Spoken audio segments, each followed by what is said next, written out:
Here's a tip for you. If you're feeling like you're not feeling with a lot of energy, if you're feeling kind of low, we call it low vitality, here are 6 things to increase your vitality.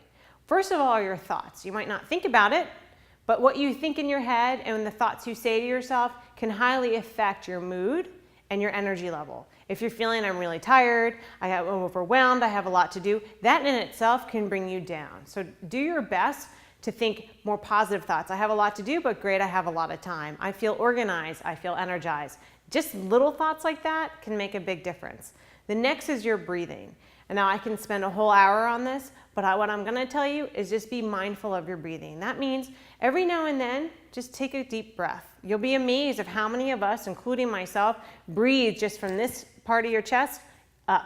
That we're not really getting a full diaphragmatic breath, or we're not really expanding our ribs laterally, or we're not even moving the breath to our back. And what that means is if you take a nice inhale, you should feel your ribs come out to the sides. You should feel your ribs come slightly forward. That is a nice diaphragmatic breath. That's what we will call diaphragmatic breath. Try to do that a couple times throughout your day, and maybe take 2 or 3 deep breaths at that moment where you're thinking about your breath. That can increase your vitality right there, because the breath will move energy in and will move waste products out. The next is hydration. We hear about that all the time, but it is really important to make sure you're getting hydration. It's best to have water. It's best to stay away from diet sodas, anything diet in and of itself, or sodas in and of itself. If you have to, and you're thinking, I need something different than water, you can try a little mineral water, put a little lemon in your water, do something. Even herbal teas are okay, but not in large quantities. The best thing you can do for your body is water. The next is nutrition, which we again can talk lots about. So I'm just gonna say, easy if you're trying to lose weight, think about maximize your movement, decrease your intake, but do not eliminate your intake. That means really just think about moderation. We hear it over and over again, but I am big into that. I believe, personally, deep chocolate every night is good for my soul. And I'm okay with that. It's all about moderation. The next most important element is sleep. And I talk about this with my patients, I talk about it with my clients. I feel I shouldn't train you hard if you come into me that day and say, I'm exhausted.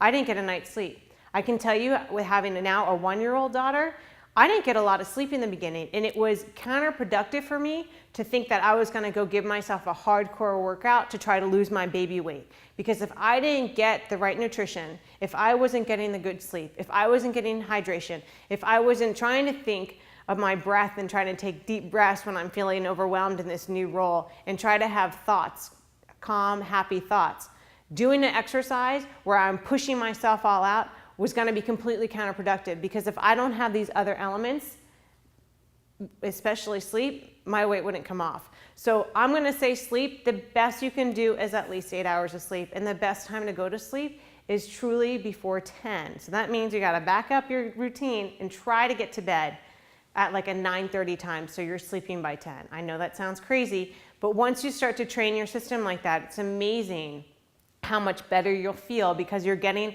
sleep between 10 and 2, which is a really big recovery time for your body. And last but not least is movement. And we all know that. That's why you got this video. That's why you're moving. Movement is absolutely essential. It doesn't mean you have to do extreme heavy core movement. It doesn't mean you have to do running 90 minutes a day. It just means get your body moving. Park the car a little further away. Add this Pilates program into your repertoire. Also, if you're wanting to think about how do I expand upon these 6 principles, I want to know more information, Paul Chek has a great video with us called The Essentials of Program Design, and I highly recommend that to you, because he expands upon these 6 principles of how to increase your vitality: thoughts, breathing, hydration, nutrition, sleep, and movement.